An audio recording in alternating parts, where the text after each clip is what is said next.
Ce que révèle d'ores et déjà cette pandémie, c'est que la santé gratuite, sans condition de revenus, de parcours ou de profession, notre État-providence, ne sont pas des coûts ou des charges, mais des biens précieux, des atouts indispensables quand le destin frappe.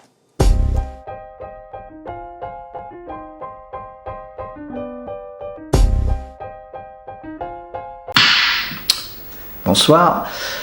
Alors, avec mon amie Christelle, on va se livrer à un exercice auquel on n'est pas habitué, parce qu'on est habitué à travailler à deux, puisqu'on anime pour l'Ardeur des ateliers autour de la cotisation sociale et de la lecture de la fiche de paye.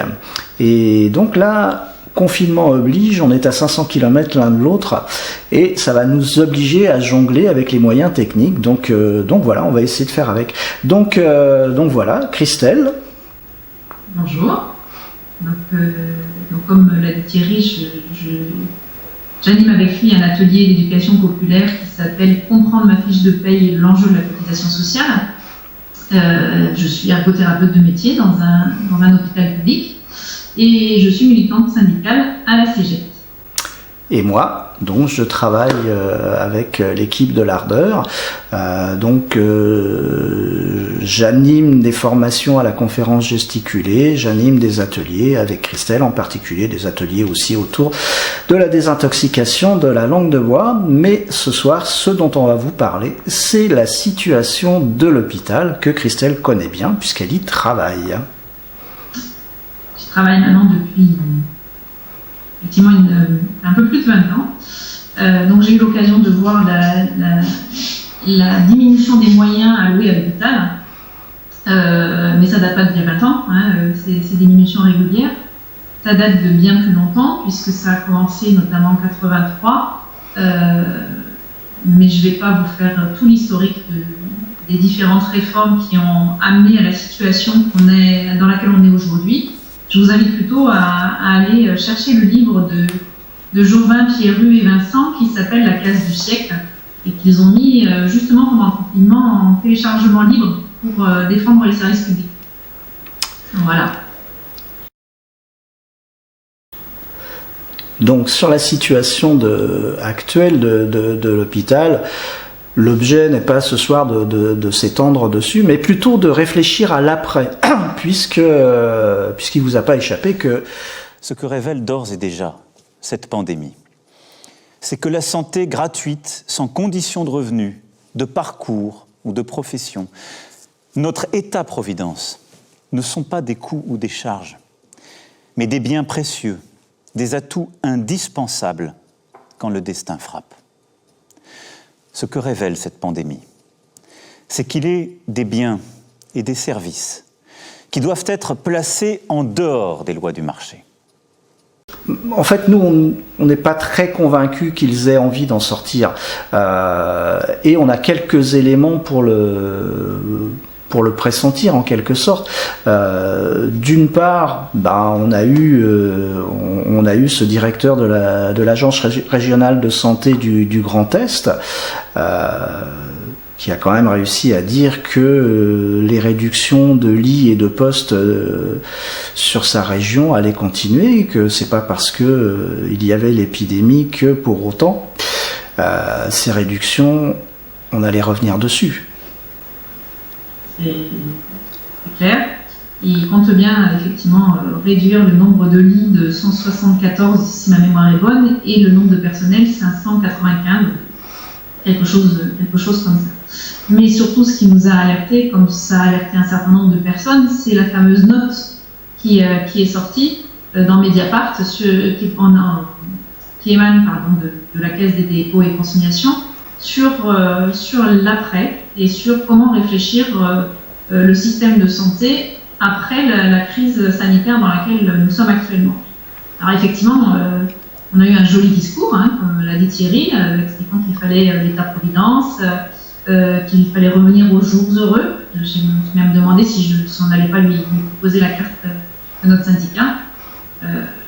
Parce qu'effectivement, quand on entend qu'il y a des choses qui doivent sortir de la loi du marché, l'hôpital, bien évidemment, en fait partie. En revanche, dans son discours, ce qui m'a hérissé immédiatement, c'est lorsqu'il a parlé de santé gratuite. Il laisserait à penser que cette santé est gratuite, pour les gens, mais par contre, c'est une dépense pour l'État. Or, cette santé, elle n'est pas gratuite. On la paye. On la paye tous les mois, par nos cotisations sociales. Et c'est là que le bas blesse. Alors, juste, puisque Christelle a évoqué cette note de la Caisse des dépôts, et c'est pour ça qu'on pense qu'il n'est pas du tout dans l'idée de ce gouvernement de changer de direction, d'une part parce que simplement sur la question du directeur de l'ARS du Grand Est, Édouard Philippe et Olivier Véran ont tenu à peu près le même discours en disant que ces propositions étaient suspendues, mais elles sont juste suspendues, on verra après, mais ils n'ont pas du tout indiqué qu'elles étaient abandonnées purement simplement, elles sont suspendues. Et sur la note de la Caisse des dépôts, c'est quand même Emmanuel Macron qui la commande. Donc on peut se dire que si Emmanuel Macron commande une note, il a dû un petit peu baliser le chemin, la demande. Donc voilà, je veux dire, les gens de la Caisse des dépôts ne sont pas amusés à faire une note sans aucune condition. C'est véritablement la question centrale, puisque dans cette note, effectivement, de la Caisse des dépôts et consignations, qu'on pourrait imaginer en lien avec l'hôpital public, ne traite que des questions de l'hôpital privé, qu'il soit à but lucratif ou qu'il soit à but non lucratif. Le seul moment où on entend, où on lit hôpital public, c'est dans un titre. C'est dans un titre de chapitre. Et après, on n'en entend plus parler tout au long de cette note de la Caisse des dépôts et consignations. Alors bien évidemment, il parle beaucoup de ces hôpitaux à but non lucratif, et moi je le mets un petit peu en lien avec une incapacité qu'on a par ces hôpitaux privés à but non lucratif, l'incapacité qu'on a de réfléchir de quoi il s'agit. C'est-à-dire qu'on se dit, comme c'est non lucratif et associatif, c'est bien un service au public, mais effectivement, ces hôpitaux-là sont un service au public, ça n'est plus un service public. Et la différence là, elle est très très grande. C'est un point extrêmement important que soulève Christelle, puisque je disais tout à l'heure, on se trouve dans le cas de la Caisse des dépôts, mais c'est exactement la même approche qui est faite pour l'hôpital, de créer une espèce de zone tampon entre public et privé. Et finalement, cette zone, elle invisibilise la distinction. C'est exactement la même chose qu'au niveau des classes sociales. Lorsque Marx écrit le Capital, on va la faire à la hache, mais Marx dit, il y a d'un côté le capitaliste, la bourgeoisie, on a de l'autre côté la classe ouvrière. Il y en a un qui possède les moyens de production, l'autre qui vend sa force de travail. Et donc, on a un conflit entre ces deux classes. Et puis on va avoir l'apparition de la classe moyenne, et aujourd'hui tout le monde est dans la classe moyenne, et vous voyez que cette classe moyenne, elle invisibilise totalement le conflit. Et donc là, la création de cette zone tampon avec des établissements privés, des établissements de santé privés d'intérêt collectif, voilà, quelle est la marge de manœuvre, l'hôpital public, etc. On ne sait plus bien. Et donc ça va invisibiliser et ça va permettre là de répondre aux injonctions de l'Organisation mondiale du commerce et de son accord sur les services de 1994. Qui pousse à privatiser l'intégralité des services de santé. Nous en étions à le rapport de l'adresse sur le nombre de lits qui avait basculé du public vers le privé. C'est ça ?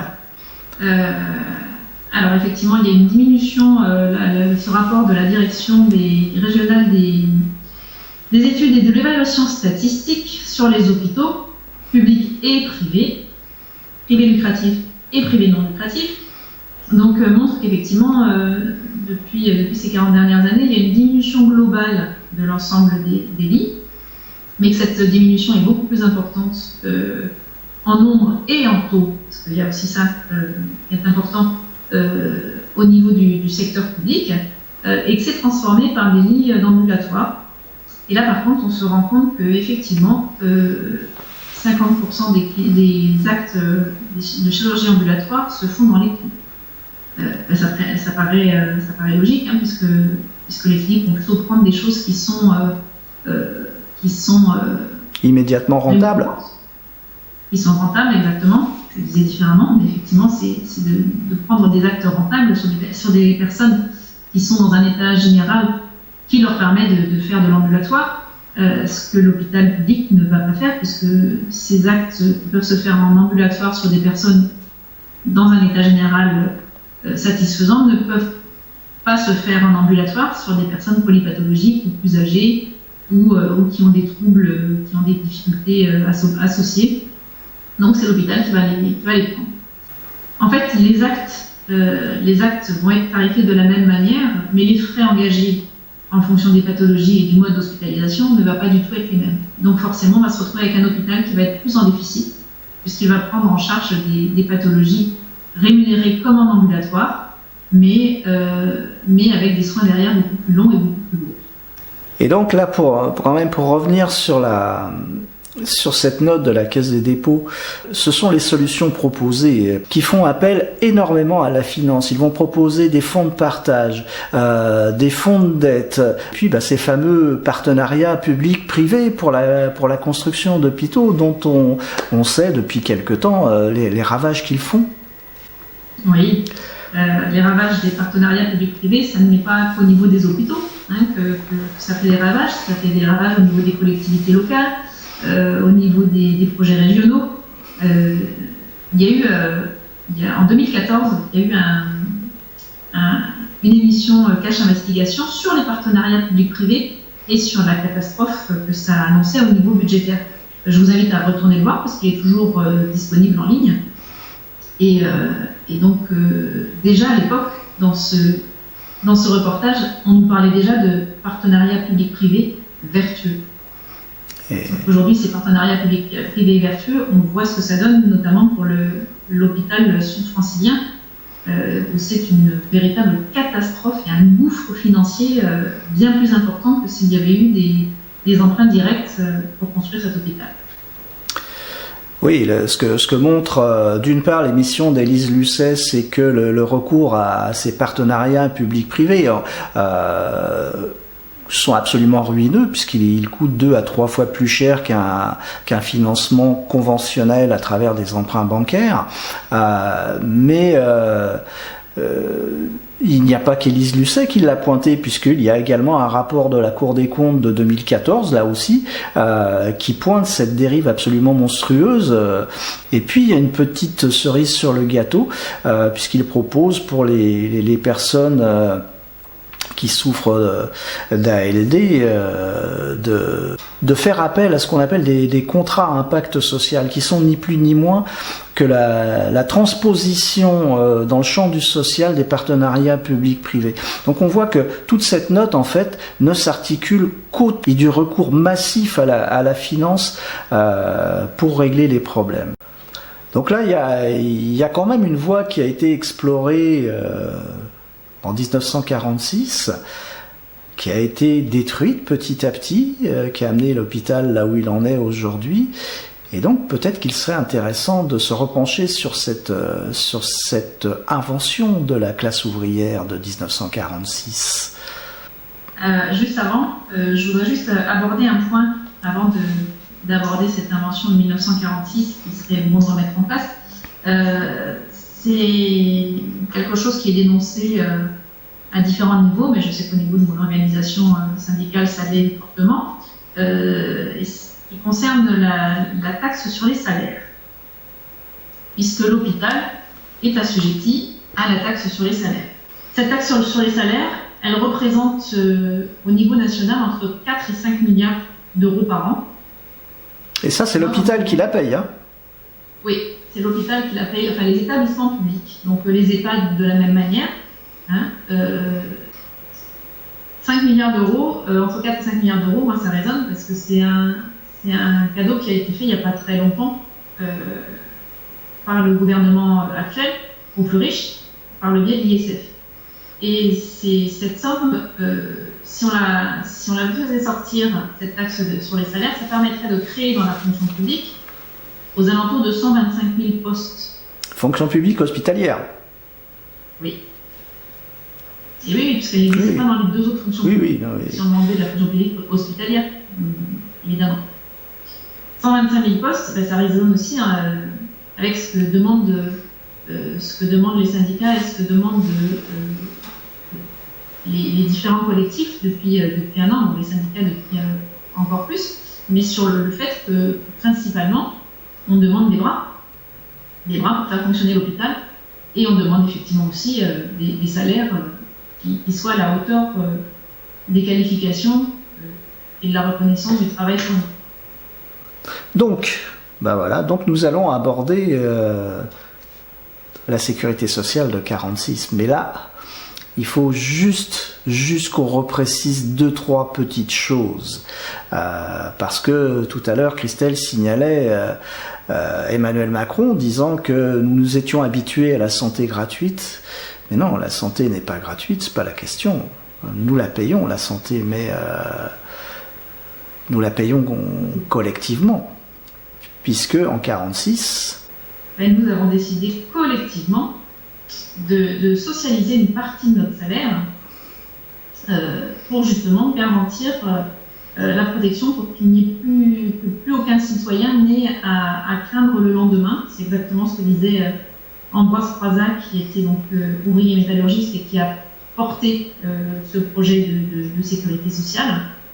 C'est de dire que cette partie de salaire socialisée, c'est celle que le patronat a rapidement appelée charge, alors que ça fait partie de notre salaire. Et tout à l'heure, quand tu parlais de Marx, avec les propriétaires des moyens de production et ceux qui n'ont que leur force de travail à vendre, eh bien, au niveau de la sécurité sociale, il y a aussi cette histoire-là, de cette définition marxiste de ce qu'est notre salaire, à savoir que le salaire, c'est ce que l'employeur doit mettre comme argent sur la table pour avoir accès à ma force de travail.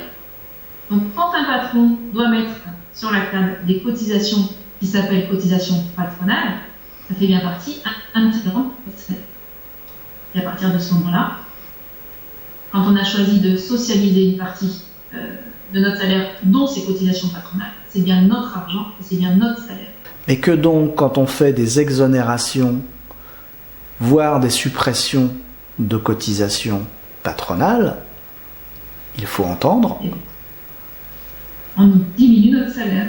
Voilà. En fait, ce qui se passe depuis le 1er janvier 2019, avec l'exonération de cotisations quasiment totale sur un SMIC, une fois qu'on avait terminé, on a repris la définition marxiste, parce que c'est pas ma définition, j'aimerais bien. Une fois qu'on a repris la définition marxiste de ce qu'est le salaire, et bien à ce moment-là, on se rend compte que quand sur un SMIC, 433 € sont exonérés de cotisations sociales, ne rentrent plus dans les caisses, et bien on se rend compte quand on fait le calcul total que notre SMIC a diminué de 20% et on s'est rendu compte de rien.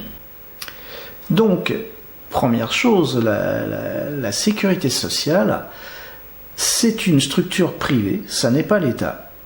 D'ailleurs, Croizat le faisait tout à fait remarquer, la sécurité sociale est indépendante de l'État. Elle est financée par cette partie de nos salaires, et donc, comme le disait Christelle, se pose la question de la gestion de cet argent, parce que c'était pas des petites sommes, ça représentait en 1946 à peu près la moitié du budget de l'État. Donc ça attise des convoitises. Oui.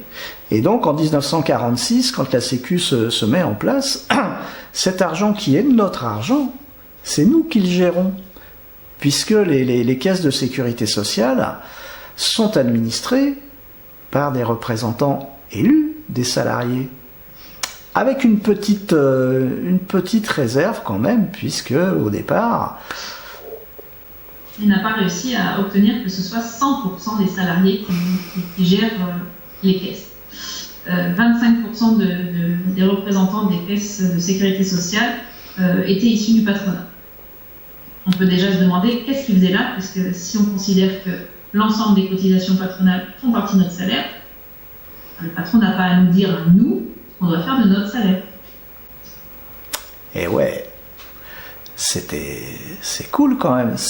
La sécurité sociale est financée par une partie de nos salaires que nous avons accepté de socialiser. C'est nous qui la gérions, effectivement, 25%. Pourquoi le patronat? Qu'est-ce qu'il vient faire le patronat dans cette affaire? Je veux dire, c'est pas son pognon. Je veux dire, vous imaginez votre employeur qui vous demanderait d'avoir un droit de regard sur votre compte en banque? Voilà, c'est ce qui s'est passé. C'est très bizarre. Et puis en 67, ça n'a même plus été 25% pour le patronat, mais 50%. Voilà, et puis 50%, il y a toujours un phénomène extrêmement remarquable que quand on a la parité, on a toujours... On a le paritarisme. Ah oui, c'est pas pareil. Non. Quand on a le paritarisme, Kessler, numéro 2 du MEDEF sous Sarkozy, le définissait très bien, et de manière très courte, le paritarisme. Il disait, c'est nous, sous-entendu c'est parti, plus un prêtre. Donc là, à ce stade et à partir de ce qu'on a dit, c'est-à-dire que la sécurité sociale, c'est une partie socialisé, qu'on a mis au pot commun pour financer la protection sociale, que c'est nous qui le gérions à travers nos représentants, que ces représentants étaient élus. Il y avait des élections à la sécurité sociale. Voilà, et donc là, c'est une petite vidéo de Pierre Laroque. Pierre Laroque était le directeur de la sécurité sociale, voilà, qui annonce ces élections. Mais cette sécu, elle a été mise en place aussi par le travail absolument acharné des militants de la CGT qui se sont battus pendant plusieurs mois pour trouver les locaux, pour rédiger tous les registres d'affiliation, etc. Ça a été un boulot absolument colossal. Et donc voilà, pour ces élections, l'annonce qui en était faite, c'est en avril 1947.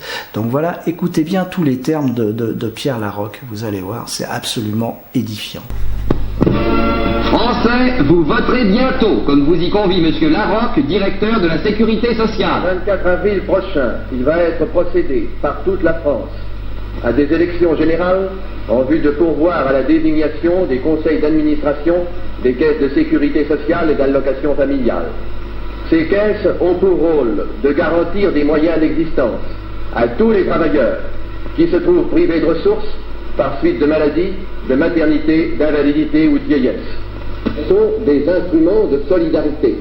Comme telles, elles doivent être gérées par les intéressés eux-mêmes ou par leurs représentants élus qui pourront, mieux que quiconque, orienter l'emploi des fonds et le fonctionnement même des services dans le sens des désirs des travailleurs.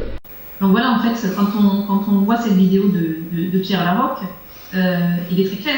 Il est très clair pour expliquer que c'est, on dit depuis le début là, c'est notre argent, c'est à nous de le gérer, on est capable de le gérer, puisqu'on a pu le gérer de manière quasi, j'ose pas dire autonome, parce que 25% de patronat, ça ne veut pas dire qu'on était totalement autonome, mais c'est là qu'on avait le plus de décisions possibles, et c'est à ce moment-là que la sécurité sociale fonctionnait le mieux, et protégeait le mieux, bien évidemment, et donc on cherche des nouvelles voies. Enfin, le président, là, actuellement, dit qu'il faut trouver des nouvelles voies. Il ne faut pas trouver une nouvelle voie, alors qu'on a déjà quelque chose qui existe depuis 1946, qui a prouvé son efficacité depuis 1946, malgré les attaques qu'elle a subies. Peut-être suffirait-il simplement qu'on reprenne la main sur cette sécurité sociale pour la refaire telle qu'elle avait été fondée, mais cette fois-ci en la gérant à 100%. Oui, et c'est bien cette gestion à 100% de l'argent des travailleurs par eux-mêmes qui posait problème, parce que la sécurité sociale de 1946 fait la démonstration que nous n'avons pas besoin de faire appel au capital pour financer des engagements massifs et de long terme. La sécurité sociale... Ni des emprunts, ni de l'épargne, qui sont justement ces deux piliers du capital. Il n'y a pas eu de capital préalable au lancement de la sécurité sociale en 1946. La sécurité sociale a prélevé des cotisations, les a reversées immédiatement sous forme de cotisations. Elle instaure un système de flux, donc elle ne va pas faire appel au capital. Et pour bien le montrer... Il suffit de regarder ce qui s'est passé au niveau des pensionnés de retraite au moment où la Sécu s'est mise en place. Immédiatement, l'ensemble des personnes a été affiliées à la sécurité sociale et les personnes en âge de départ à la retraite, telles que déterminées à ce moment-là, ont immédiatement perçu une pension. Ils ont perçu une pension parce qu'il y a eu des cotisations de prélevés, parce que la Sécu prélevait elle-même ces cotisations à ce moment-là. Et les cotisations ont été immédiatement reversées sous forme de pension de retraite. Tous les pensionnés, tous les retraités ont perçu une pension de retraite alors qu'ils n'avaient pas cotisé. Et donc elle a fait la démonstration tout à fait subversive que nous pouvions nous émanciper des dogmes du capitalisme. Et c'est ça que lui reprochent fondamentalement les dirigeants depuis les années 50, depuis quasiment la création même de la sécurité sociale. Et c'est pour ça qu'ils mettent un tel acharnement à la détruire. Et c'est vers cette sécurité sociale-là qu'il faut que nous revenions si nous voulons échapper à ce que nous voyons aujourd'hui. Et donc, pour terminer, peut-être la phrase de Croizat, pour bien montrer que la sécurité sociale, telle qu'il l'a créée, il savait ce qu'il faisait en la faisant échapper au dogme du capital. C'est une création de la classe ouvrière, la sécurité sociale. Donc c'est la phrase effectivement d'Ambroise Croizat qui était très claire depuis le départ, et il disait que la sécurité sociale est la seule création de richesse sans capital, la seule qui ne va pas dans les poches des actionnaires, mais qui est directement investie pour le bien-être de nos concitoyens. Et il insistait sur le fait que faire appel au budget de l'État, faire appel au budget des contribuables pour la financer, serait subordonner l'efficacité de la politique sociale à des considérations purement financières, ce que nous refusons. À nous aujourd'hui de refuser que perdure cette casse de notre système de sécurité sociale par la mise en place de fonds de capitalisation privée. Et donc voilà, il va falloir que nous reconstruisions un rapport de force. Et pour construire un rapport de force, ça ne va pas uniquement se faire avec les applaudissements au balcon. À 20h. Alors certes, mais c'est un hommage. Toujours bon à prendre, un hommage, c'est une reconnaissance. Mais ce qu'il va falloir faire surtout, c'est que l'ensemble des personnes descendent dans la rue, et il va falloir qu'on la reconstruise, cette sécu. Et pour qu'on la reconstruise, il va falloir qu'on soit nombreux comme ils ont été en 1946 pour exiger cette sécurité sociale, pour qu'on reprenne la main dessus et qu'on la fasse revivre telle qu'elle a été créée.